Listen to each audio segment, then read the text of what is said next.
Howdy folks, High Value DMD. In this video, I'm going to talk about traveling on the cheap while you're in dental school. If you know anything about dental school, you will know that it costs hundreds of thousands of dollars to become a dentist.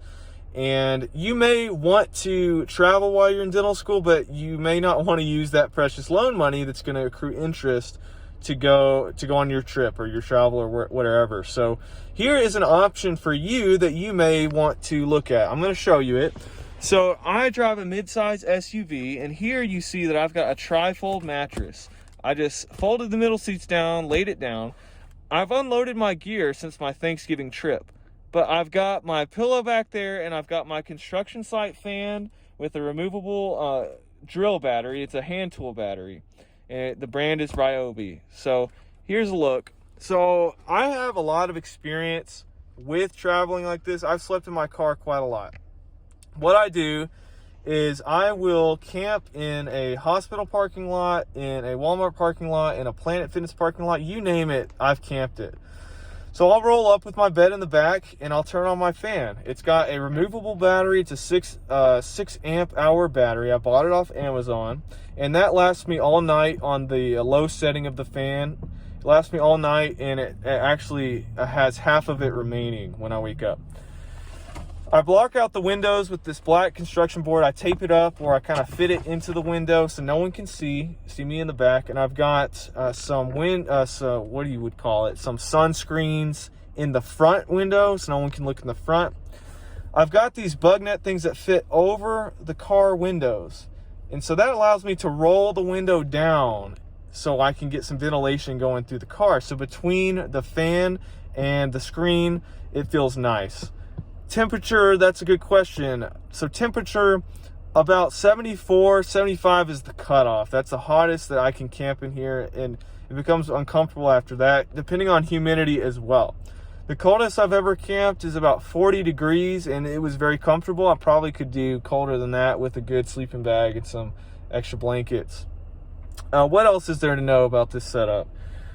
So let's see. So like I said, I've traveled quite a bit like this.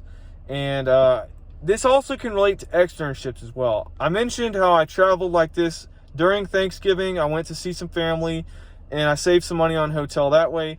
For externships also, I have driven to a hospital, and I actually stayed in the hospital parking lot. So I would go in the hospital and go in there at 5:30 in the morning, and then I would stay until about 5 or 6. And then I would go out. I'd probably shower at the hospital, or if I didn't shower at the hospital, I would go to a local gym where I got a free week membership. And I would shower, brush my teeth, take care of whatever. You know, I'd eat dinner probably before that, and then shower, and then just go to the car and kind of relax, go back to the hospital parking lot and crawl in the back.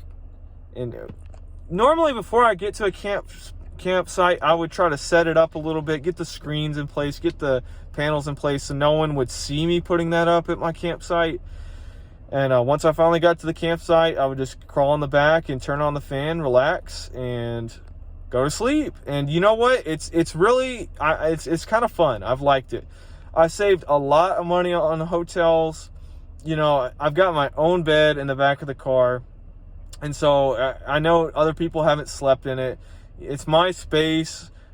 It's just been a lot of fun. I really highly recommend it. If you've got a mid-size SUV, give it a try. And that's why I partly want a Chevrolet Suburban, so I can have even more space when I do something like this. I'd love to get a solar generator with some very low-profile solar panels and put on top of the vehicle to have some power to be able to charge my phone and to, you know, maybe have some more camping equipment, like an electric stovetop type of thing, and make some food that way.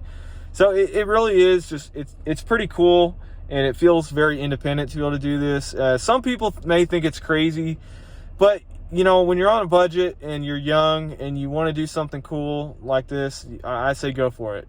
Go for it. Don't care about what anyone else thinks. Give it a try. You know, it may seem scary at first, but really and truly, I've had some good luck. When I'm driving for hours and hours and I want to stop halfway somewhere, I'll pull into a 24-hour rest stop with 24-hour security. I've had very good luck with that. I've also camped in a Planet Fitness parking lot and a Walmart parking lot, and I've been okay there. No one's ever knocked on my door, but I really enjoyed the rest stops. Those are the most convenient because they have the bathroom that you can get up and walk out and go into that, and I really like those. So anyway, I'm going to go ahead and wrap up this video. As always, let me earn your subscription. Let me earn your like. Please comment. Let me know what you think. Do you think this is absolutely crazy? Do you think this is smart? Would you do something like this to save some money? Let me know. As always, stay hustling.